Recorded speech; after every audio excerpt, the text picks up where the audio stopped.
Olá pessoal, sejam todos bem-vindos. Vamos ao nosso vídeo 3 da nossa jornada que estamos fazendo, falando sobre as quedas faciais. Já falamos sobre a primeira queda, a queda de sobrancelha, e agora vamos falar sobre queda de tecido palpebral, tá? Não é de pálpebra. Eu quero fazer minhas pálpebras. Não, é tecido palpebral, ok? Vamos falar aí sobre as duas técnicas utilizadas na área de estética cirúrgica, uma cirúrgica e a outra não cirúrgica, que é utilizado em rotina aí nas clínicas estéticas por profissionais habilitados, tá bom? Desde já agradeço a sua participação, não esqueça de deixar seu like, curte, compartilha, tá? Espero que todos gostem da dica, tá bom? Vamos lá. Vamos falar aqui sobre a primeira técnica muito utilizada no mercado de estética, tá, gente? É a blefarofulguração. O que é blefarofulguração? É uma técnica que utiliza um equipamento que é um eletrocautério, tá, gente? Esse equipamento ele faz tanto estímulo no tecido, formando jato de plasma, tá? Que mexe com as moléculas do tecido, mexe com todas as células, as moléculas de parede celular, abrindo poros da célula, voltando às funções vitais dela, tá bom? Fornece um estímulo de colágeno, tá bom?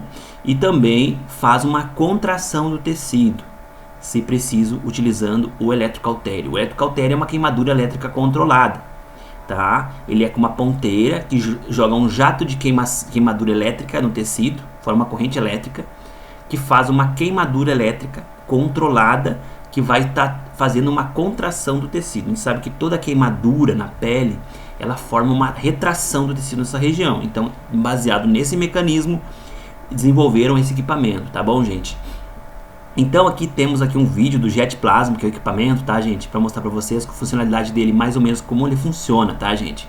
Desde já falo que o tecido que eu estou falando, de queda de tecido palpebral, é esse excesso de tecido que fica aqui devido à queda dele aqui, o acúmulo dele, ele forma um acúmulo que fica pesando a pálpebra. Claro, tem fatores que pode ter o que aqui?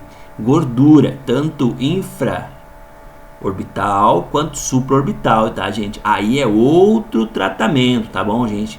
Quando tem muita gordura, excesso de gordura, que em alguns casos e alguns pacientes que tem propensão a desenvolver esse tipo de gordura, tá?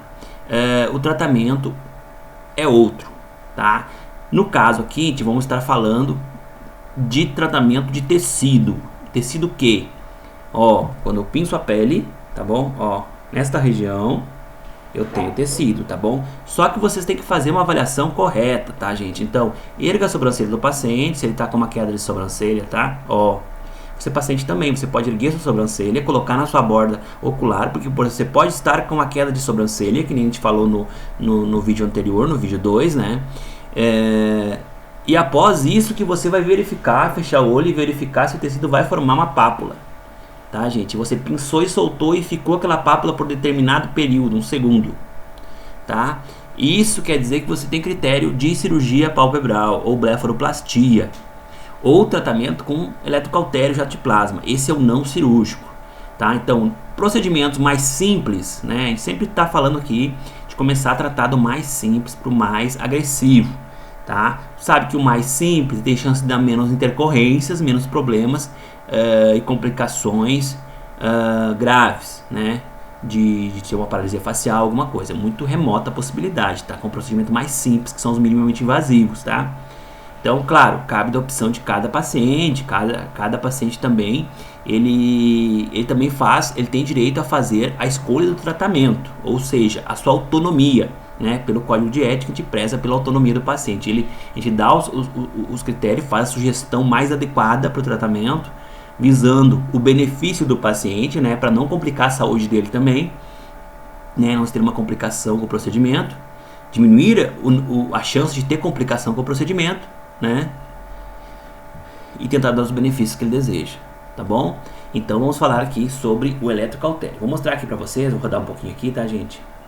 Vamos lá, está delimitando, né? Delimitando a região, ok? a região que vai ser feito o procedimento. Isso aqui tanto para cirurgia quanto para blefaroplastia não cirúrgica, tá, gente? A gente sempre faz uma marcação para delimitar, né? Ficar proporcional um lado do outro. Faz a infiltração com anestésico, tá? A gente sabe que, gente, esse procedimento ele é extremamente dolorido, tá, gente? Se você não fizer essa infiltração, que nem se faz para fazer cirurgia, o paciente vai sentir muita dor, tá? Então, essa infiltração, ó, a infiltração que fizemos aqui, claro, dá um edema muito maior para o paciente, tá? Porque anestésico geralmente sem vaso, né? Que fica mais indicado, tá? Então, isso aqui dá um edema muito maior para o paciente. Fica bem inchado no pós, forma uma queimadura, gente. Pensa assim, ó, que você tomou colocou um fio, por exemplo, com a pontinha dele, quando encosta o fio em qualquer superfície, ele faz aquela queimadura, aquela chama. Então, o equipamento faz aquela chama que sai da ponta do equipamento quando em contato com a pele, quase em contato com a pele. Em 0,1, 0,2 milímetros com a pele, 0,2 em diante, né, passando para 0,1, ele já está formando essa corrente elétrica que vai fazer uma queimadura e retração do tecido. Tá? Então essa queimadura, onde faz o furinho no tecido, vai remover o tecido, tá? Vai induzir um tecido novo ali naquele local. E a expansão desse raio de energia elétrica vai formar a contração do tecido, tá, gente? Também se pode fazer infiltração de anestésico nesse ponto aqui, tá? Que é o supraorbitário, e o troclear também para bloquear toda a pálpebra central do paciente. Essa lateral aqui já não pega direito, tá, gente? Região inferior, você pode estar trabalhando com o ponto infraorbitário, tá, gente? Trabalhar aqui no forame infraorbitário, próximo a ele, que anestesia toda essa região aqui inferior, tá bom? Então é conforto para o paciente, não adianta passar gel aqui, gente. Gel tópico não resolve. E eu vou dizer, mesmo fazendo isso, é ardido igual para o paciente já sente o choque, né? Porque o paciente tem um choque. Desde já indico que paciente com marca-passo não pode fazer, né? Qualquer dispositivo auricular, qualquer dispositivo metálico nessa região facial não deve fazer, porque existe uma propagação de impulso elétrico, pode estimular esse biomaterial, né? Que é de metal, e aí induzir uma rejeição desse produto, tá? Então, não fica indicado, tá bom, gente? É restrito definitivo, tá?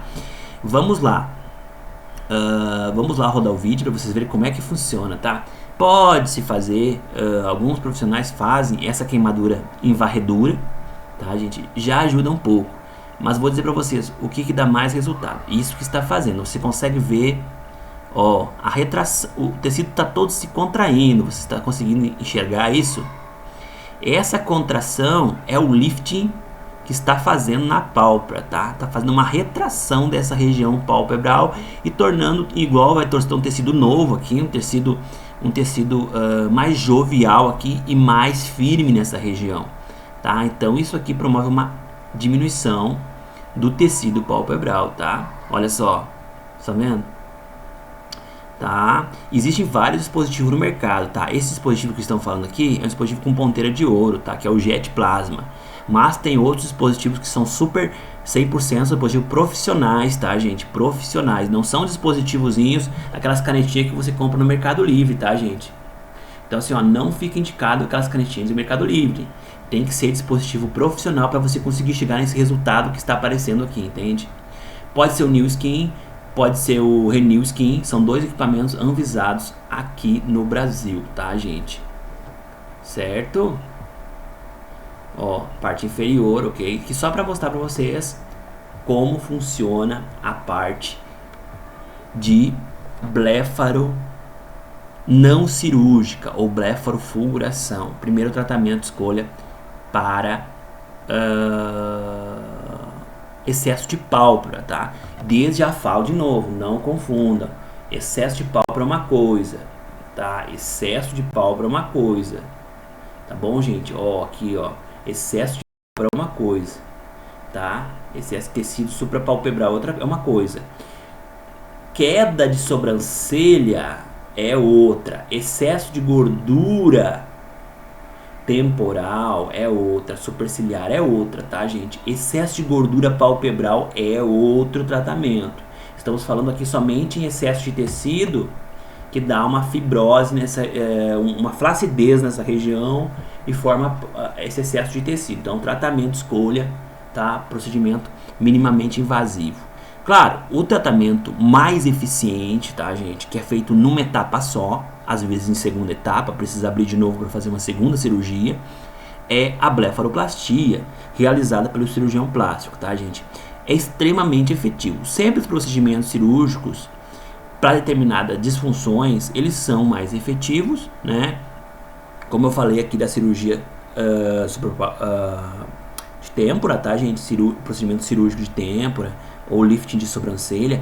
Porém, né, a gente sabe que o cirúrgico ele não trata a flacidez. Então, nem sempre um tratamento só apenas, ele não resolve 100% do problema, entende? Ele sempre resolve em torno de 80%, 50% do problema. Então o tratamento, ele para se tornar 100% eficiente e eficaz, ele tem que às vezes fazer os dois tratamentos, combinar, entende?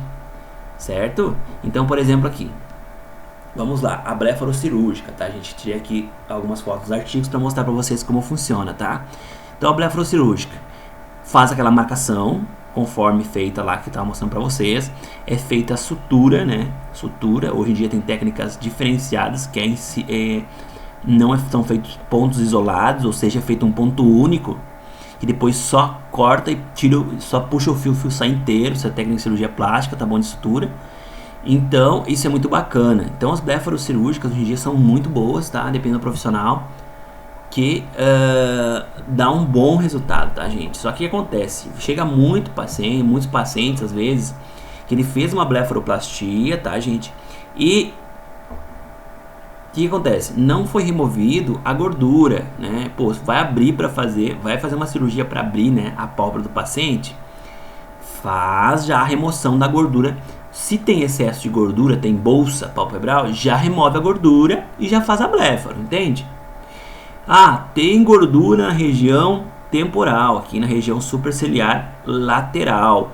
Ah, aí você vai entrar também, já aproveita e já remove essa gordura, porque senão fica feio, entende? E depois é feito, sempre quando depois o paciente já tem uma cirurgia prévia aqui na região de excesso de pálpebra, tá? Para subir a sobrancelha com outros procedimentos, fio, botox, não sobe tanto, entende?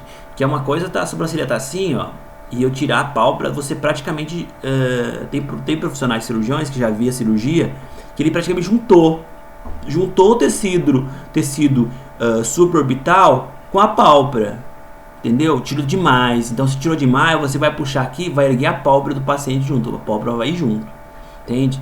Então não pode mexer na pálpebra do paciente, né? O paciente não pode ter uma disfunção de ficar com a pálpebra torta.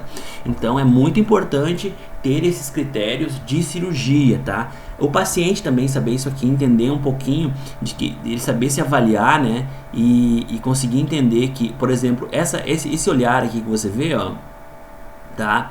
Foi feita a cirurgia, tá vendo? Mas continua a borda aqui da sobrancelha caída, entendeu? Tá vendo aqui que tem a depressão aqui daqui? Tá? Por quê? Porque essa sobrancelha está em queda, tá? E a sobrancelha tá reta, ó, tá abaixo da borda ocular, possivelmente, tá, gente? Então o que acontece? Isso aqui, às vezes, se você se olha no espelho e você vê essa queda de sobrancelha, você tem que dar uma erguida na sobrancelha para poder avaliar o tecido palpebral que está embaixo, tá? Para ver se realmente tem critério ou não. Então, por isso que eu digo, antes de fazer uma intervenção em pálpebra, você primeiro faz um arqueamento de sobrancelha, uma elevação da sobrancelha, coloca a sobrancelha no lugar, eleva a sobrancelha, coloca na posição que ela deveria estar. Posteriormente a isso você avalia, né? Os 15 dias você avalia o paciente para ver se realmente tem necessidade ou não de fazer a blefaroplastia ou entrar com o tratamento de eletrocautério, entende? Tá bom? Então você também tem que saber entender isso, que isso faz muita diferença, tanto para o paciente não ficar fazendo gastos desnecessários, quanto para o profissional não indicar um tratamento que não vai ser eficiente, entendeu? Para o paciente. Tá bom, gente? Espero que todos tenham gostado. Falamos aí sobre queda de tecido palpebral, tá bom, gente? Não é queda de pálpebra, lembrem disso. Não é queda de sobrancelha, não lembre isso, tá bom, gente? certo? Segunda queda, 2 tratamentos. Próximo vídeo, queda facial. Vamos falar sobre os tratamentos de queda facial lateral da face, queda de bigode chinês, ok? Formação de olheira, tá bom? Um forte abraço.